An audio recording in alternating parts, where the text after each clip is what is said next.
welcome back to our listeners. So we have another insightful episode of the Aporde IPPM podcast.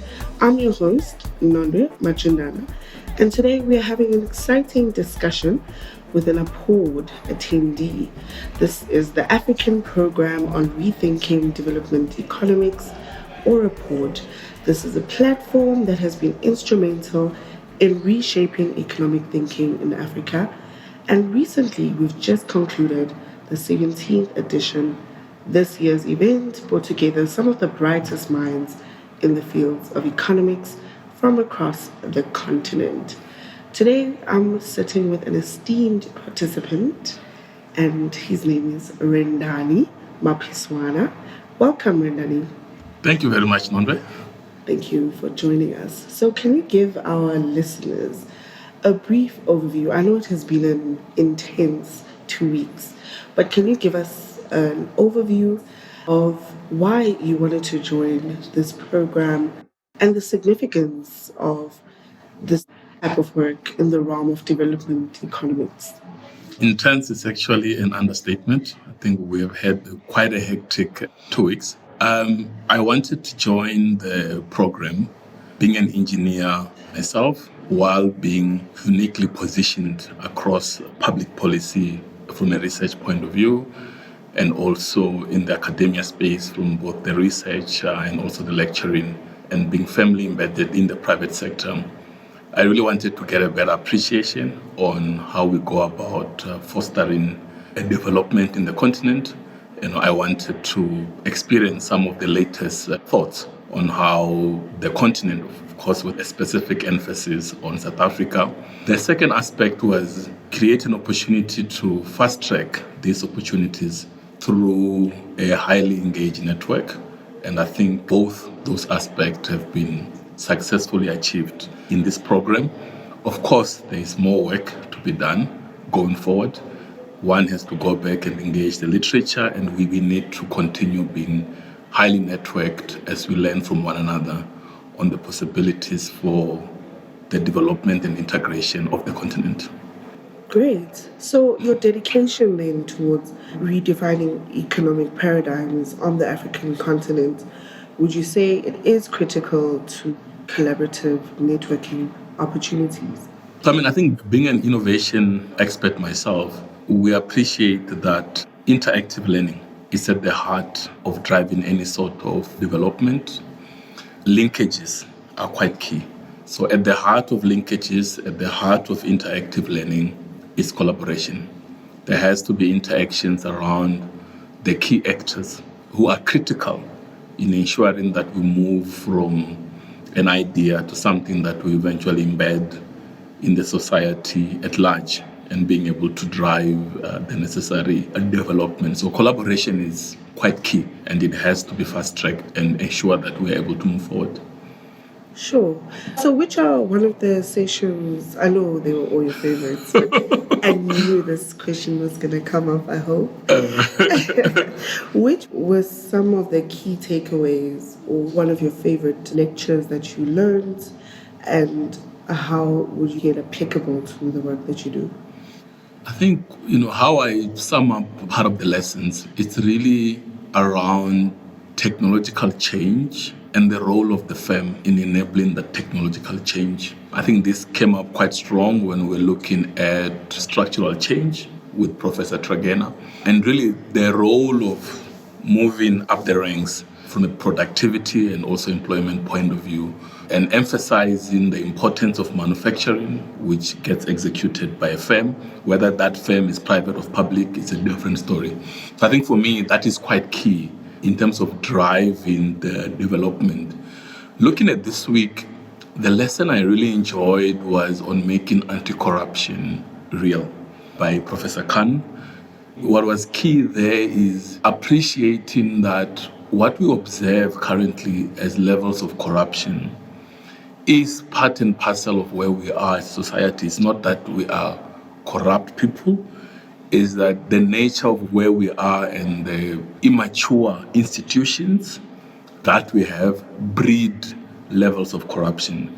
But I think what I loved about this lesson is how do you go about creating horizontal checks that by themselves, they start to enable cross-checking across the key actors who have interest, who stand to benefit. And I think out of that lecture, we really taught on how you can go about creating a space that has the necessary checks and balances to increase transparency, and that over time, you are then able to have the actors themselves checking on one another. I think it's bringing the actors who have their interest. I found that to be quite key. I think it captures that as the space of policy distortion corruption. And I believe that if we can overcome the policy distortion corruption, then services go to the people.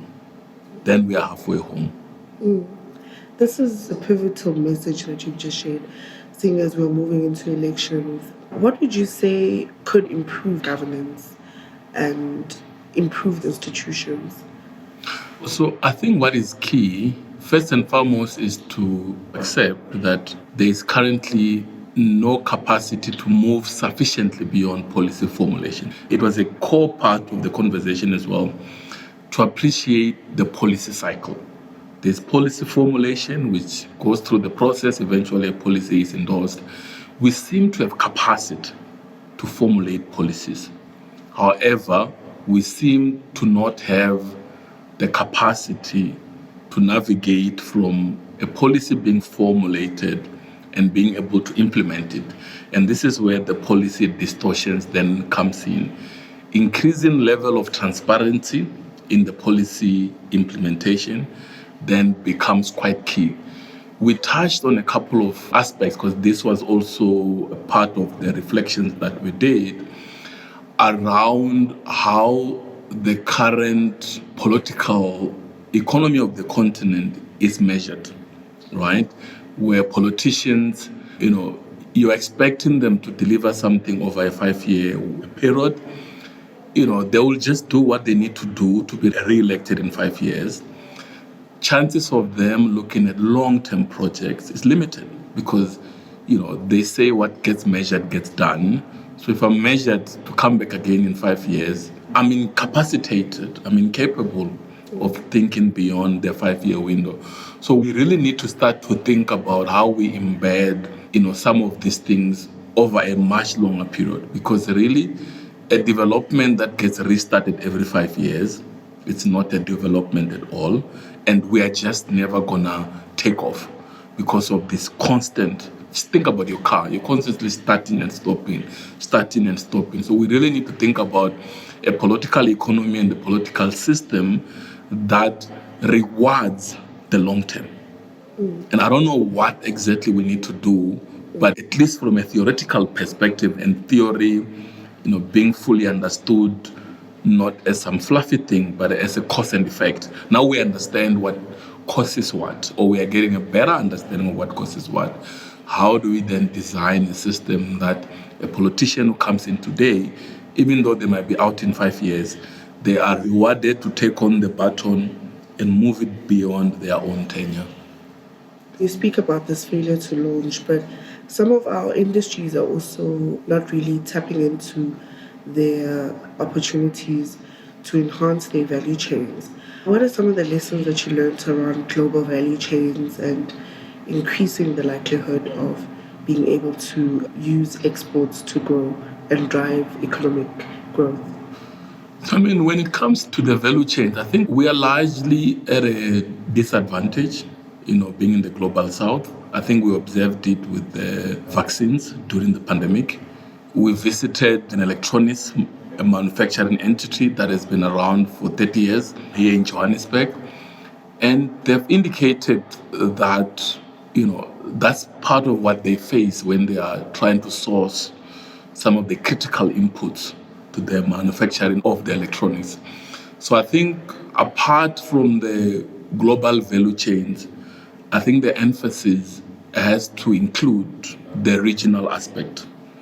For example, the silicon chip, there is no factory in the continent that produces a silicon chip. And if we are appreciative of the digital economy of which our politicians speak about it on a daily basis, even all of us, even The UNCTAD report shows the growth of the Internet of Things. And what is Internet of Things? It means we're going to be having sensors all over the place, gathering data and more data. That data has to be stored. So really, our whole lives now are largely surrounded by, by machines, by computers of all sorts, of the sizes and the capacities. So really, in a case like that, where we are of the view that the digital economy is going to drive the overall economy, or at least make a great contribution, things like silicon chips manufacturing, as complicated as it is, we need to be finding a way on how to at least have some of the manufacturing in the continent, which then, it doesn't mean that you're not going to source globally other things, but it means that you can reduce the dependency on some of the critical aspect. That means that we can have a greater control on how entities can move forward. So really then the role of the state and the economic blocks, then it becomes quite key. And I think it's quite fitting considering the Continental Free Trade Agreement that is under a range of the negotiations at the moment. I like that approach, ensuring that we are at an opportune moment to really be innovative in our approaches. And it's also evident that there's a multi-dimensionality of development challenges. What were some of the concerning moments that stood out for you in some of the sessions? I think the benefit of myself not being trained as an economist, I'm trained from an innovation perspective and coming from a highly technical field of engineering. So I think I already arrived there being quite open. And I think even for me, my doctoral work was on the concept of the national systems of innovation, of which by itself, having emerged in the 1980s, brought an appreciation and already challenged mainstream economics from the perspective that it is not only labor and capital that grows the economy, it is actually technological progress that constitute about 75 to 85% of the growth. And what is technological progress? Technological progress is actually innovation. So I think I arrived there just being given the opportunity to appreciate more and get more confirmation on some of the aspects. And then hence the concept around the anti-corruption, because obviously that I didn't have a view on how one could go about mapping out a process to actually make things work. But I think from the overall material perspective, I think I came in already inclined to the rethinking of the development economies. It's just that now I've got more evidence, more encouragement that it is possible. And I think what was quite intriguing in some of the aspect was where it's important to not just take what you've had, even if you have gone to a country for 5 weeks or for whatever time. What you hear and what you see is always a snapshot to some degree. There's a need to go in-depth studies to be able to appreciate. And even when you have had it, you must come back and say, but what is my political economy? What is my political settlement? How do I move? Considering what I have, how do I move from where I am to the kind of economy that I'm trying to grow? And I think part of what has happened here is really, it has brought a lot more hope for me in terms of what is possible. Having learned from others, and we recognize that we are not going to be a South Korea, we are not going to be a China, we are not going to be a Japan, but we can learn some of the things that we can infuse. We're not copying everything, but we are infusing some of the elements. So, you've highlighted then how indigenous solutions or country-specific context can then play this pivotal role. Would you like to elaborate on that? So, at each moment, you've got this concept of path dependency, right? You're on a particular path, and that's the starting point, that you are on a path that is of your own, right? So your departure point of the development must make a recognition. You are not on the path of China. Even Karl Marx many years ago said, when he spoke about men make their own history, they do not make it as they please. They make it under self-selected circumstances. Circumstances existing already from the past. And we have to recognize that we have a past. Of course, we want a new trajectory, but the new trajectory, it's not imagined from the American story. It's not imagined from the first industrial revolution of Britain. It is imagined now where a large majority of our technologies are largely imported. You have to recognize that position, say, how do we move from here? We are sitting here, we have signed contracts of many things.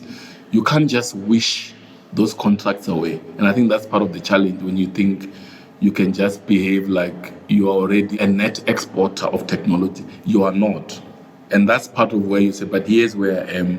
What is practical from where I am to start developing the capabilities to take my own nation forward? Of course, taking lessons. So a great deal of the indigenous solution is this concept of learning by doing. So you're going to have to be open to say, I will learn as I go.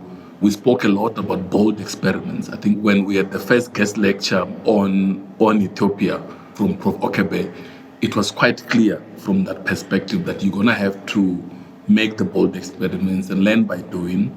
And in the process of driving export, be very mindful of backward linkages locally so that you are not just driving export while internally you are hollow, because everything you are exporting was actually just important as the inputs to that process. How do you start building those internal linkages and the capabilities so that over time you also build your capability? That is very refreshing. I see you got a lot out of it for the 2 weeks. But what would you like to say are your departing words or your closing remarks for your experience? I think for me, in terms of departing word, I think as someone who, sits across, the multiple helix, I'm quite encouraged that, the private sector, government, academia, the civic entities as well, collectively we play a key role in terms of driving this work forward. And I think it's important to recognize the unique capabilities amongst the different actors and collectively create a space where each one can bring their very best. Government in itself has limitations for a number of reasons. Private sector in itself also has got its own limitations for a number of reasons. And the question is, how do we bring ourselves together? And I think I leave here quite encouraged to go drive innovation from the corners and the spaces that I'm in, and innovation that can contribute in first and foremost growing South Africa, and then ultimately other pockets of the continent. And hopefully we'll be in a position to arrive to the Africa we want in 2063. Thank you. I love it. Thank you so much to Rendani. Thank you for sharing your insights with us. I look forward to your continued efforts in reimagining and reshaping Africa's economic future. Thank you very much. So as that wraps up our discussion, we hope that the insights gained from this event, the African program on Rethinking Development Economics, will undoubtedly shape the discourse and actions in the field for years to come. Thank you for joining us. My name is Nondwe Majundana, and I'll sign off. Thank you. Bye.